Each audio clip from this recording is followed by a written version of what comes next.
Le classement des lycées du Nord-Pas-de-Calais a été publié. Dans le haut du tableau, on retrouve des lycées de la métropole lilloise. Arrive à la 2e place le lycée privé Saint-Adrien de Villeneuve-d'Ascq. À la 4e place, le lycée Marc de Marc-en-Barœul.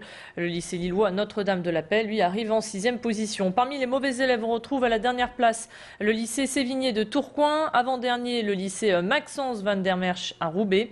Ou encore le lycée Baggio, un classement réalisé en fonction du pourcentage des élèves de seconde qui décrochent le bac. Le chantier du Grand Stade est toujours au ralenti. Les salariés du groupe Eiffage ont durci le ton. Depuis ce matin, ils bloquent l'entrée aux sous-traitants et également aux intérimaires. Je vous rappelle que cette mobilisation est nationale. Les salariés demandent une augmentation de leur salaire de 3%. La direction ne leur propose que 1,7%. Après plusieurs réunions avec les syndicats, aucun accord n'a été trouvé. Un portrait sème la polémique, c'est celui de Nicolas Sarkozy. Cette affaire insolite se déroule à Beauvais. Le maire de la ville a décidé de le retirer du mur de la salle des mariages. Selon lui, les futurs mariés refusaient de se dire oui, sous le regard du chef de l'État. Le maire a donc décidé d'accrocher le portrait de Nicolas Sarkozy dans un couloir à l'entrée de la salle, son bureau étant déjà pris par le portrait de François Mitterrand. Retour sur cette histoire de décoration qui fait débat au micro de Baptiste Blic. On ne connaît pas les faits, on peut très bien s'imaginer que le portrait a été déplacé, a été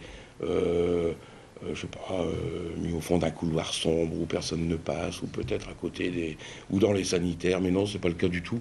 Ce n'est pas le cas du tout. Il a une place privilégiée, même si, encore une fois, je vous le précise, il n'y a pas de texte qui réglementairement impose un choix un lieu plutôt qu'un autre.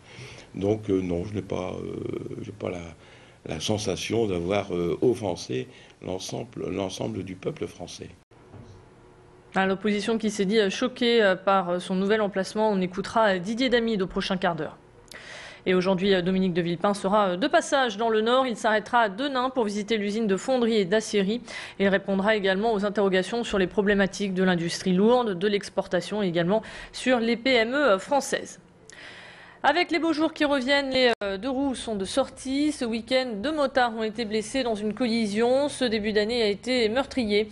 6 personnes ont perdu la vie sur les routes de notre département contre un seul au premier trimestre 2010. Alors pour sensibiliser ces derniers aux dangers de la route, la préfecture du Nord a organisé l'opération reprise du guidon. Plusieurs ateliers ont été mis en place avec de la théorique pour rappeler le code de la route, de la pratique pour la stabilité et la maniabilité de l'engin, mais aussi des ateliers pour vérifier la moto et tout son équipement, sans oublier bien sûr les gestes qui sauvent en cas d'accident. Au total, plus de 70 motards ont répondu présent. C'est peut-être aussi une prise de conscience par rapport aux accidents qu'on entend en ce moment. On se dit que s'ils étaient venus ici, peut-être qu'ils seraient peut-être encore parmi nous. C'est le problème de tous les motards en fait. On est mal vu, on est mal perçu par d'autres automobilistes.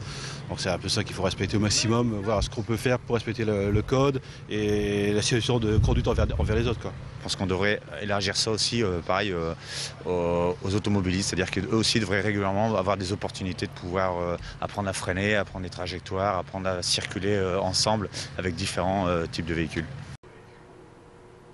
Les gourmands avaient rendez-vous ce week-end à M pour le salon du chocolat. Pour cette édition, un concours était organisé avec à la clé cet œuf géant à déguster. Alors ici, il y en avait pour tous les goûts, blanc, au lait ou noir. Les passionnés du cacao ont pu assister à des ateliers de gastronomie car le chocolat se cuisine. Les artisans ont présenté donc leurs dernières créations qui seront très tendance pour Pâques, comme par exemple des bijoux en chocolat, comme nous l'explique Caroline au micro de Tanguy Lécluse. L'idée, c'est de montrer des objets originaux liés au chocolat. Donc on a des bijoux en pâte fimo représentant le chocolat.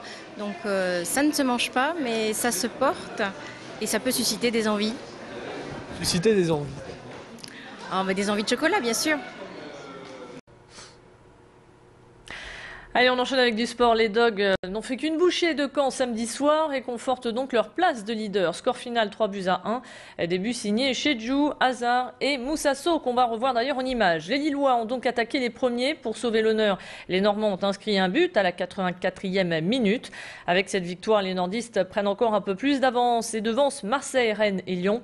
Les Lillois ont prouvé encore une fois qu'ils avaient du mordant. 57 ans après leur dernier titre, ils sont bien partis pour devenir champions.